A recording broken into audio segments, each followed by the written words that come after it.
네, 오늘 성경 말씀은 마태복음 11장 28절에서 30절까지의 말씀입니다. 신약 18페이지입니다.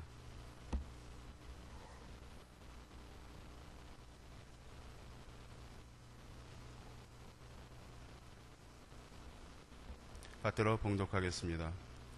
수고하고 무거운 짐진 자들아 다 내게로 오라. 내가 너희를 쉬게 하리라. 나는 마음이 온유하고 겸손하니 나의 멍에를 메고 내게 배우라. 그리하면 너희 마음이 쉼을 얻으리니 이는 내 멍에는 쉽고 내 짐은 가벼움이니라 하시니라. 아멘. 한 번 더 하겠습니다. 함께 예배하게 돼서 행복합니다.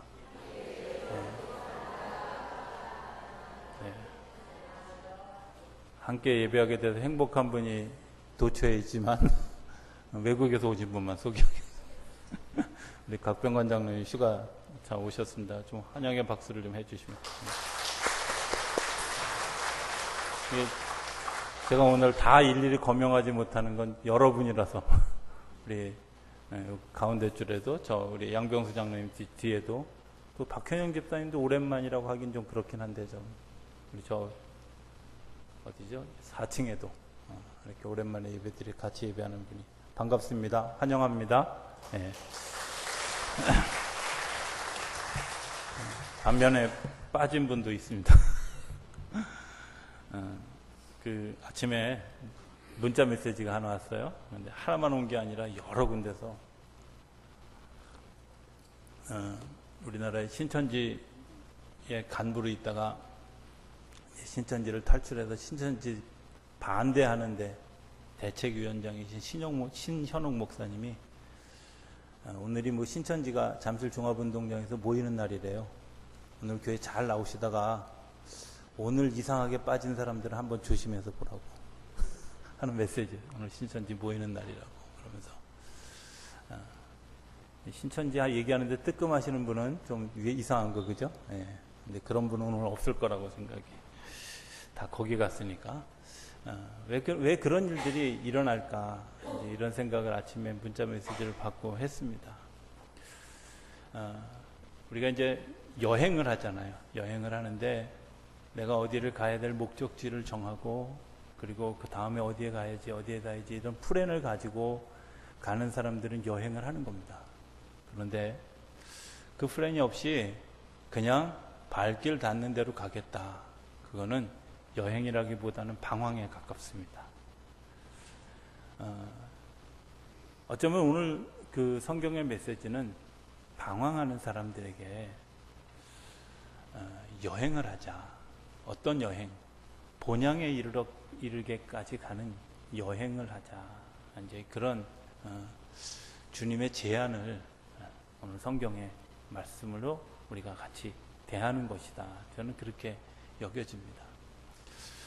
삶을 살아가면서 우리가 긴 시간, 어쩌면 100년이라는 시간 동안 사는 것 같지만 사실은 여행입니다.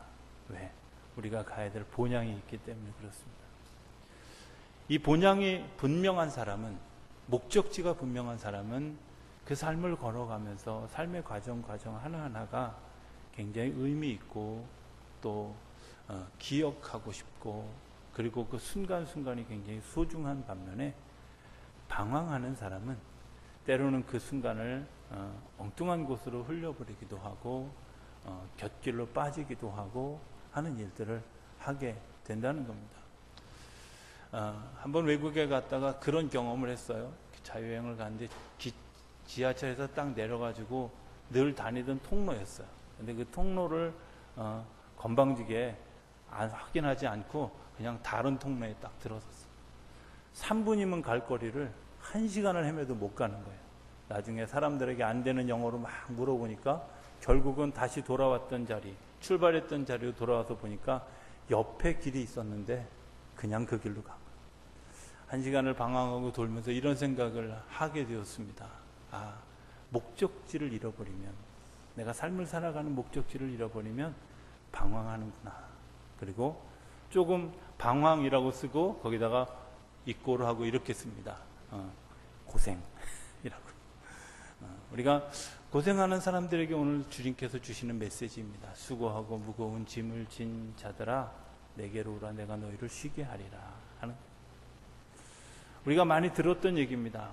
여러분들 짐을 지고 있습니까? 있죠. 제가 이 설교를 준비하면서 나는 어떤 짐을 지고 있을까 이런 생각을 하게 됐습니다. 어떤 짐? 일단 가장 쉽게 생각할 수 있는 짐, 어떤 짐일까? 죽음이라는 것에 대한 두려움에 대한 짐을 지고 있죠. 또 실패에 대한 두려움, 그러니까 두려움이라고 하는 그런 짐, 또 죄책감이라고 하는 짐, 또 어떤 미움, 원망, 분노 이런 것 같은 그런 짐들을 지고 있습니다. 삶을 살아가면서 그 무게감에 짓눌려서 때로는 엉뚱한 행동을 하게 될 때가 있고, 그 무거운 짐에 짓눌려서 삶의 방향을 잃어버리는 그런 때가 많이 있지요. 저는 그 무거운 짐을 지고 살아갔던 사람들을 표현하는 그런 이야기가 출애굽기에 나옵니다. 출애굽기에 보면 고역으로 인해서 그들이 노예로서의 짐을 지고 살아가는 그 고역으로 인해서 그들이 하나님께 울부짖었다. 짐을 진 사람들이 가지고 있는 특징이 있습니다. 그건 우는 겁니다. 그런데 감격해서 우는 게 아니라 힘들어서, 고통스러워서. 그래서 요한계시록은 이렇게 얘기합니다. 내가 너희의 눈물을 닦아주리라.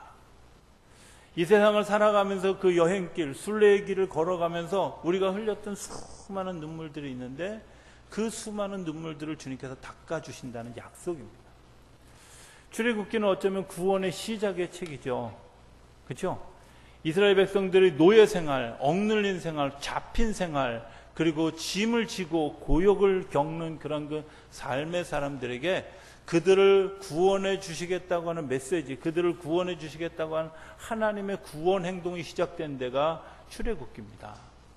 오늘 우리들을 향해서 주님께서 너희가 노예로 살지 말아라, 짐을 지고 살지 말아라, 너희가 무거운 짐을 지고 그렇게 걸어가지 말아라, 그럴 필요가 없다. 그거는 의미가 없는 일이다. 너희들이 순례의 길을 하는 것이 아니라 방황하는 길이다 하고 우리에게 말씀하시면서 그 무거운 짐을 좀 지고 내게로 오라는 겁니다. 아르스 모리안데라고 하는 사람이 있습니다. 이 사람이 죽음에 관한 책을 썼는데요. 그 서문에 보면 이렇게 써 있습니다. 사람들은 죽음을 두려워합니다. 그래서 미래를 얘기하지 않고 현재를 얘기합니다. 공감했습니다. 어느 순간 죽음에 대한 두려움이 있을 때 우리가 뭘 자꾸 얘기하냐면 현재, 오늘 내가 잘 사는 거, 오늘 내가 즐거운 거, 오늘 내가 행복한 거, 이것에 매여서 미래에 대한 것들을 잃어버리려고 하는, 기억하지 않으려고 하는, 생각하지 않으려고 하는. 그런데 그런 세상에 예수님이 이 땅에 오셔서 하신 일이 뭐냐면 당신이 죽음으로써 죽음을 이긴 것을 보여줘. 우리에게 무거운 짐을 지고 와라 하는 주님의 의도 속에는 뭐가 있냐면 내가 스스로 죽음으로 죽음을 이겼다. 너희도 이와 같이, 이처럼 너희도 그렇게 하라고. 너희도 내려놓은 것 때문에 너희들의 짐이 가벼워지는, 죽은 것 때문에 죽음을 이기는, 내가 내려놓은 것 때문에 그 무거운 짐들을 이기는 일들을 우리가 경험하면서 살아가라고 우리를 초청하는 거죠. 초청. 여러분들 무거운 짐을 지고 계십니까? 주님 앞에 내려놓으십시오. 내려놓는 걸 저는 이렇게 표현합니다. 건네주다. 이렇게 표현하거든요. 건네주다. 제가 이게 무거운 짐입니다.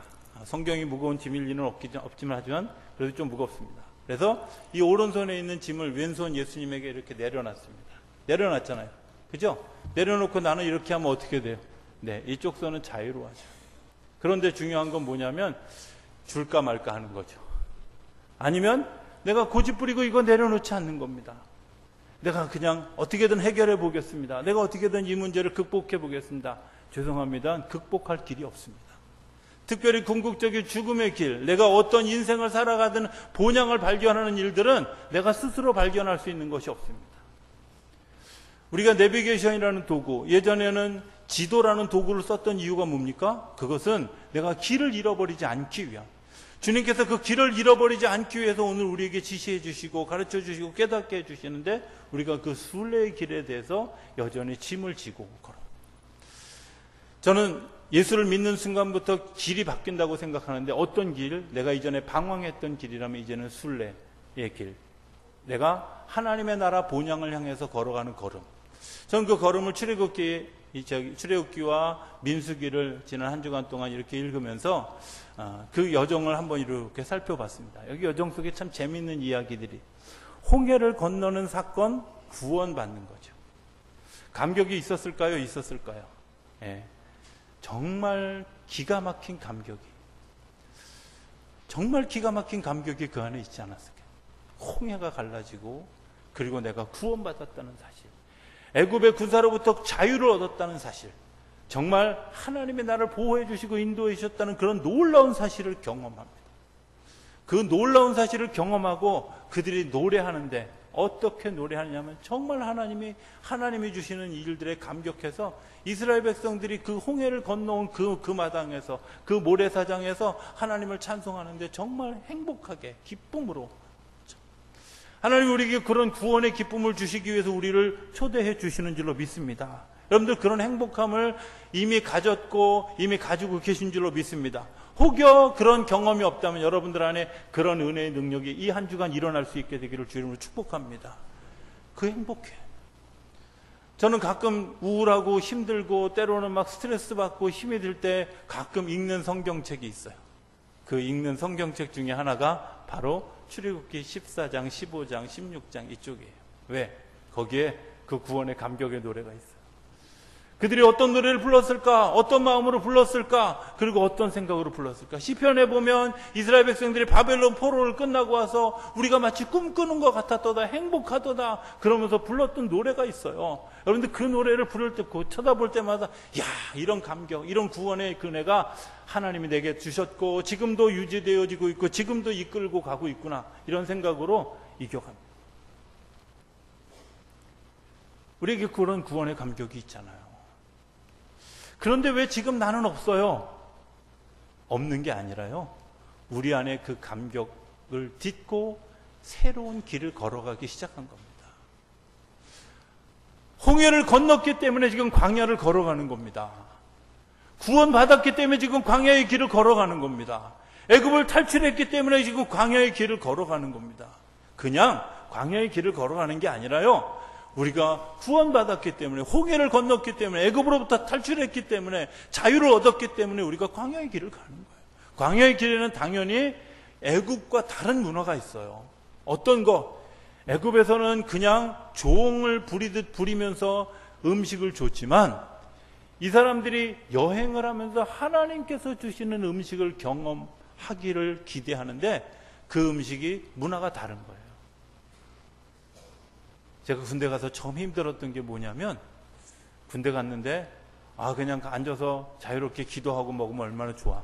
그런데요, 들어갈 때부터 여기다 그 식판을 이렇게 끼고요, 그리고 밥 타는 데 가서 탁 이렇게 내놓고요, 또 밥 내놓는데 또 이게 삐뚤어지게 됐다 그러면 또 야단도 맞아가면서 어찌됐든 이걸 들고 가가지고 식탁에 앉았는데, 그 식탁에 6명 혹은 8명이 꽉 찰 때까지 기다렸다가 감사히 먹겠습니다.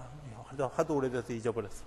근데 저는 어쨌든 그렇게 외치고 그리고 밥을 먹는데 독사 같은 조교들이 눈을 쳐다보면서 1분 안에 혹은 1분 30초 안에 먹어야 되는 그런 일들을 경험할 때, 이게 다른 문화잖아요. 불편하죠.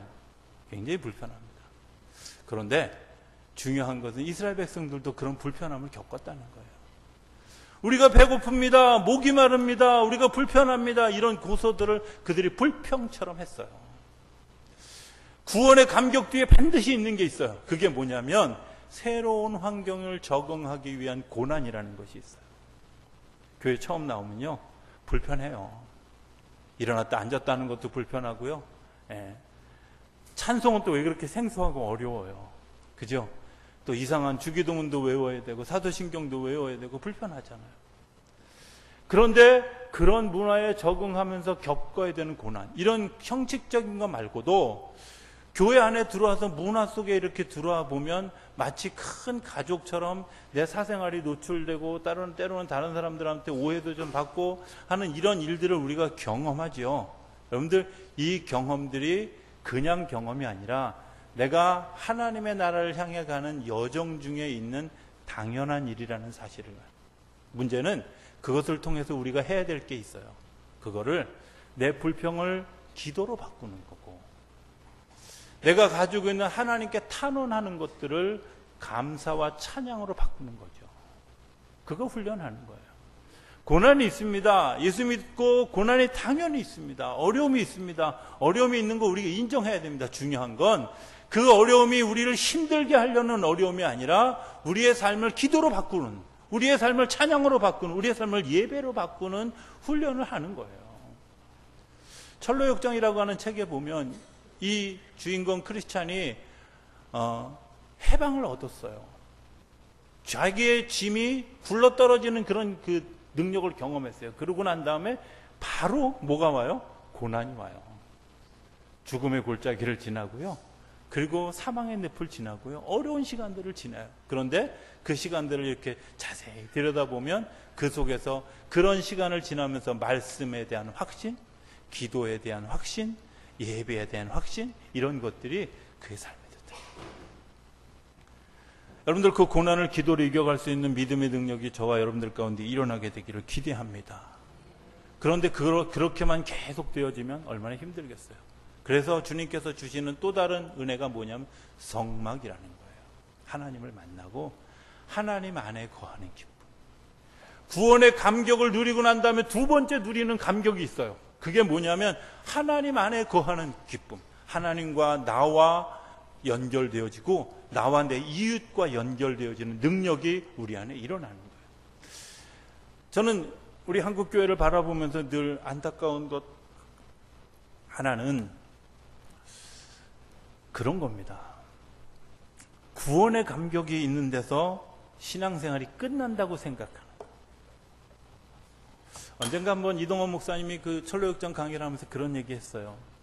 철로역정 책에 보면 크리스찬이 그 순례의 길을 걸어가는 이 책에 죄의 짐을 벗어버리는 구원의 감격을 얻는 대목은 책 앞에 5분의 1밖에 안 된다는 거예요. 신앙생활에 5분의 1밖에 안 지난 거예요. 내가 구원의 감격을 얻는 시간은 5분의 1밖에 지나지 않았다는 거예요. 뒤에 그 다음에 과정이 중요하다는 거예요. 고난을 겪고 하나님의 안식을 경험하고 공동체 안에서 살아가고 그리고 계속 이어지는 하나님의 놀라운 사건들이 있는데, 한국교회는 뭐만?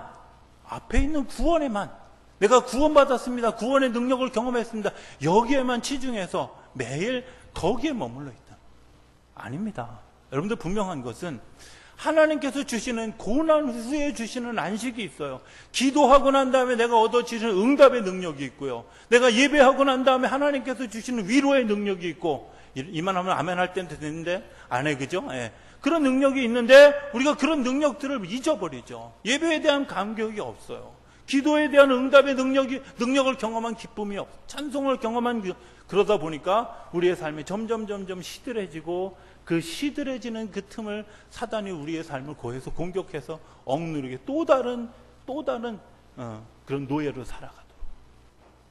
갈라디아서 5장 1절에 보면 이렇게 얘기합니다. 너희가 너에게 자유를 주었는데 다시는 그 자유의 일을 잊어버리지 말아라.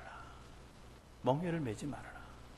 이렇게 이야기한 이유는 우리가 멍에를 다시 맬 수 있는, 노예가 되어줄 수 있는 가능성이 우리 안에 계속 있다는 거예요. 신앙생활하면서. 그런데 주님께서 그 기도를 응답으로 바꾸시고 찬송을 능력으로 바꾸셔서 우리의 삶에 위로해 주시고 만나 주시고 우리를 새롭게 하시는 그런 성막의 자리로, 예배하는 자리로, 하나님을 만날 수 있는 자리로 우리를 초대해 주십니다. 하나님을 만나는 경험하는 것 얼마나 중요한지, 일상생활에서 하나님을 만나는 경험을 하는 것 얼마나 중요한지. 그 예수전도단이나 혹은 CCC 이런데 그 거짓 순례나 순례를 하다 보면 놀라운 일을 경험하게 됩니다. 제가 그 예수전도단의 그 순례를 행했을 때 하나님이 아침에 오늘 우리가 가야 될, 우리 팀이 가야 될 곳을 가르쳐 주시는데, 정말 제가 그때 환상이라고 하는 것을 처음 봤는데요. 하나님이 저에게 하얀 십자가를 보여주셨어요. 근데요, 제가 그거 할 1980년대 초반에는 하얀 십자가 있는 교회가 없었어요. 지금도 많지 않아요. 하얀 십자가 있는 교회.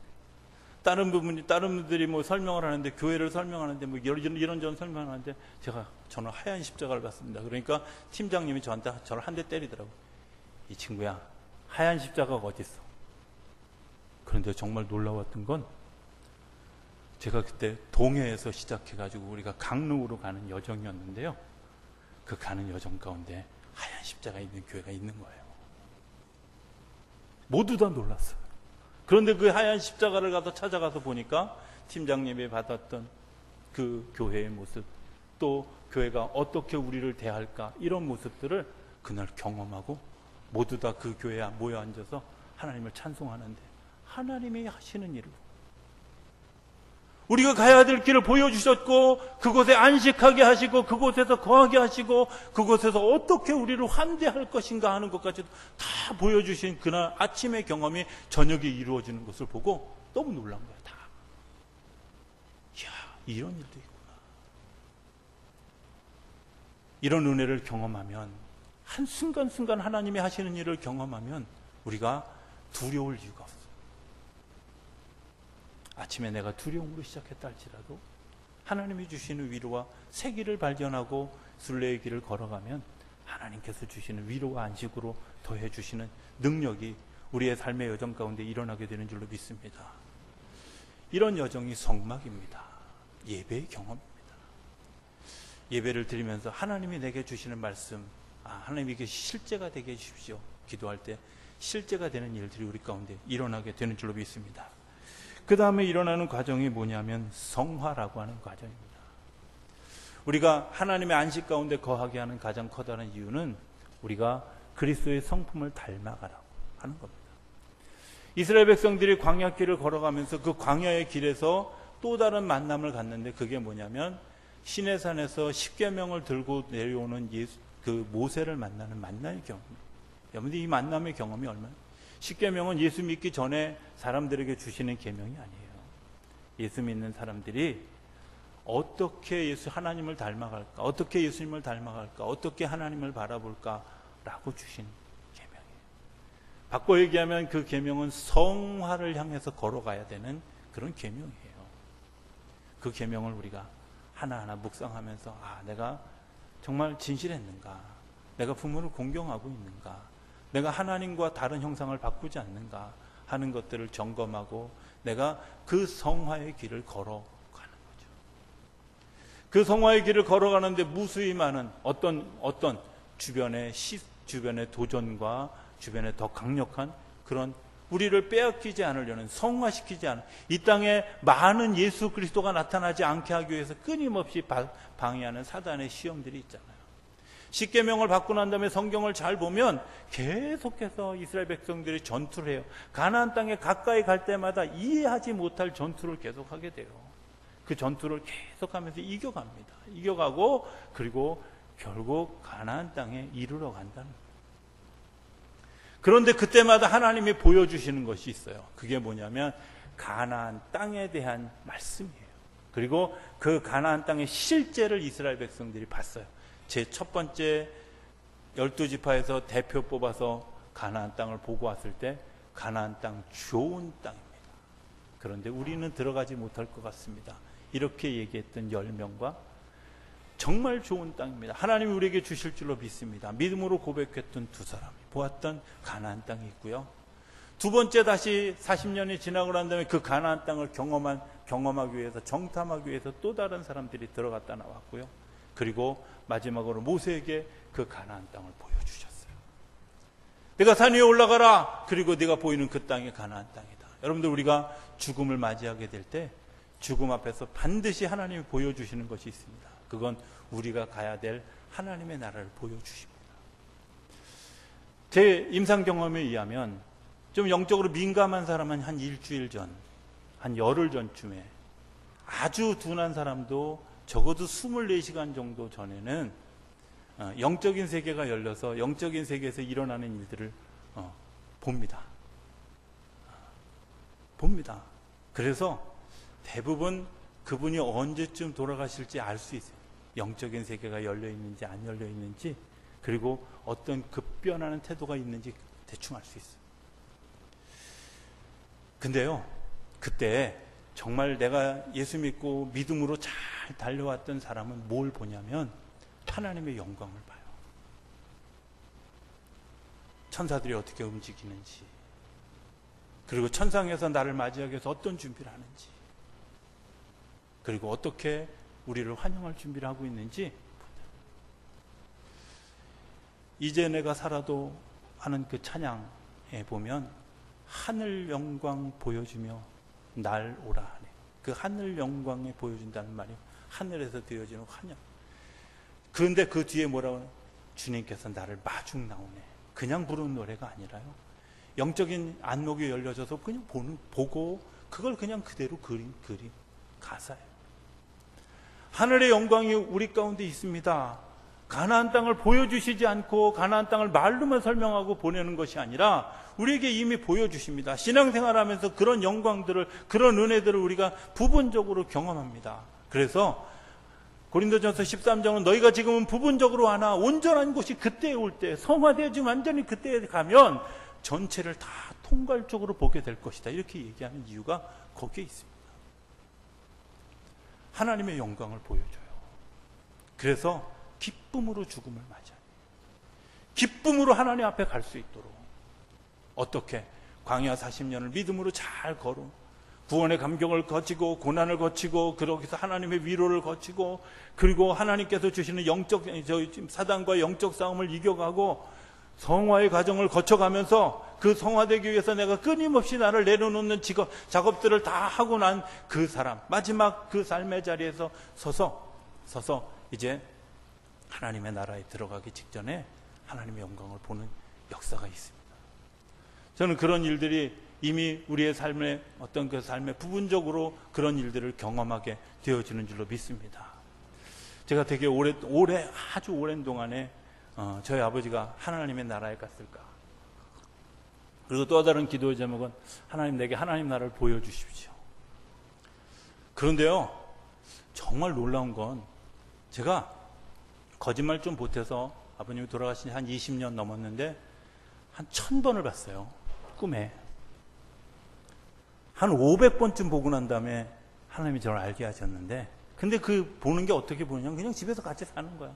때로는 잔소리도 해. 치약 그 밑에서부터 짜라, 이런 잔소리. 예? 치약은 그렇게 많이 짜는 게 아니다, 뭐 이런 잔소리. 휴지는 두 칸만 띄워라, 이런 잔소리도 하는 그냥 일상생활하면서 어떤 때는 전화 걸어가지고 야, 불 좀 갈아라, 뭐 이런 거. 그러니까 그냥 일상 속에서 살아가는 그런 꿈을 계속 꿨어요. 어느 날 하나님 앞에 하나님 나를 보여. 야, 내가 너에게 수없이 보여주고 있는데 왜 모르냐. 그래서 언제요? 꿈에서. 너희 아버지가 하나님의 나라에 간 그곳에서 너 그렇게 같이 살아가고 있는 그런 삶의 경험들을 계속 보여주고 있는데 너 왜 모르냐, 그거 답답하게. 여러분들, 하나님 나라의 삶을 우리에게 하나님이 이미 보여주셨어요. 보여주고 계셔요. 그런데 우리가 알지 못하는 거예요. 경험하지 못하는 거예요. 그 경험이 열리고 나니까 천군 천사들의 경험, 하늘에 열리는 일들이 보여지고요. 그게 보여지니까 믿음에 대한 확신이 있어요. 내가 어디를, 하나님 나라를 향해서 가는 거예요. 하나님 나라를 향해서 가다 보니까 내가 짐을 많이 지고 가야 될 이유가 없어요. 이 땅에 가지고 있어야 될 별거 그렇게 주. 하나님 나라를 향해서 한 걸음 한 걸음 걸어가는. 한 걸음 한 걸음 걸어. 저는 이 모든 것에 가장 중요한 것이 뭐라고 생각하냐면, 여호수아 갈렙을 생각하면서 가나안 땅에 들어가는 완주하는 믿음이 중요하다고 생각해요. 그죠? 시작은 잘했는데요, 광야에서 무너지면 아무런 의미가 없어요. 시작은 잘했는데 중간에서 주저앉으면 아무런 의미가 없어요.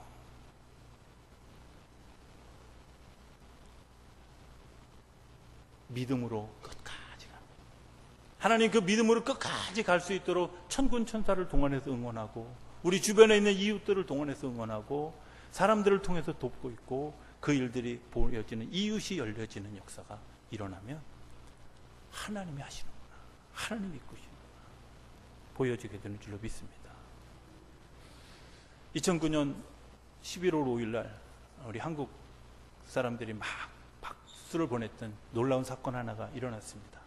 한국에서 시각장애 혹은 뭐 발달장애 그리고 갑자기 교통사고가 나서 장애가 되어진 뭐 이런 유의 5사람이 뉴욕에서 있는 뉴욕 마라톤에 도전을 한 겁니다. 장애인들이 다 통과했는데 다 통과해서 완주를 했습니다. 근데 그 중에 좀 특별한 사람 하나가 있습니다. 지선아 사랑해라는 그 책을 쓴 이지선 씨가 7시간 22분 만에 그 마라톤을 완주한 겁니다.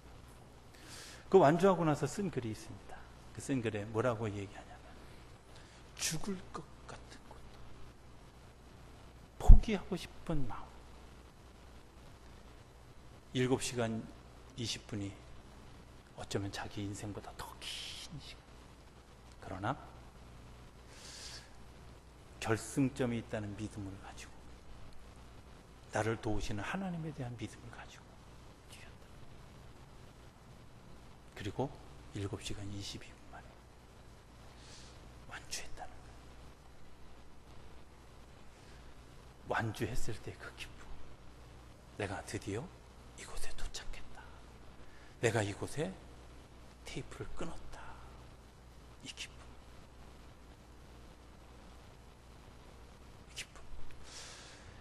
비슷한 이야기 하나가 영국에서 2015년도에 있었습니다. 2015년도에 미국에 있는 샌디에고라고 하는 마라톤. 탐프슨이라고 하는 분이 참여했는데 이분이 92살입니다. 75살에 구강암에 걸려서 2번이나 수술을 하고 그 구강암에 걸린 것 때문에 운동을 시작한 겁니다.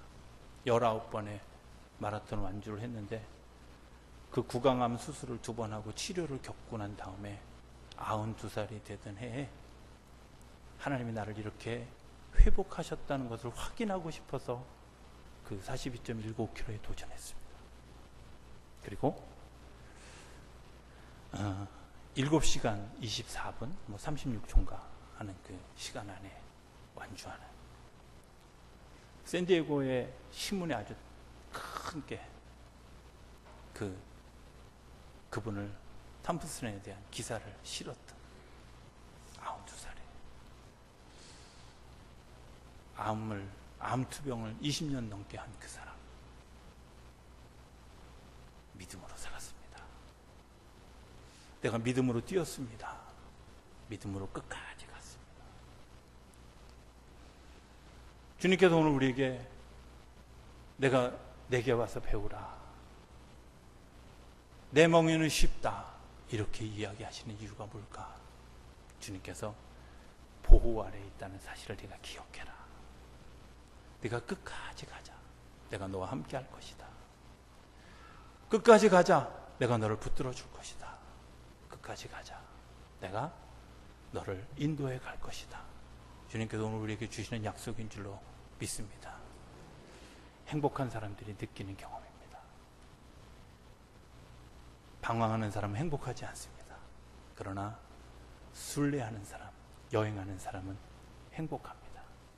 저는 우리 성도님들이 그 인생길이 즐거운 여행이 되어줄 수 있게 되기를 기대합니다. 그리고 그 여행의 끝에서 하나님을 보는 그런 놀라운 행복함의 경험을 하는 그런 일들이 저 여러분들 가운데 일어나고 그곳에서 같이 기쁨을 누리는 역사가 일어나게 되기를 주 이름으로 축복합니다. 기도하겠습니다. 저희들을 사랑하신 아버지 하나님, 하나님의 은혜와 사랑을 감사합니다. 우리에게 구원의 행복함을 주셨고 또 하나님의 안식 안에 거하는 행복함을 주셨고 성화되어지는 예수님을 닮아가는 기쁨을 우리에게 주셨고 완주하는 기쁨을 주시기 위해 오늘도 우리를 붙드시고 우리를 인도하시고 우리와 함께 하시고 우리에게 오늘 힘 주시는 줄로 믿습니다. 그 믿음의 걸음을 걸어가는 우리 모두에게 완주의 기쁨을 누리는 그런 역사가 일어나도록 축복하여 주시옵소서. 예수님의 이름으로 기도드립니다. 아멘.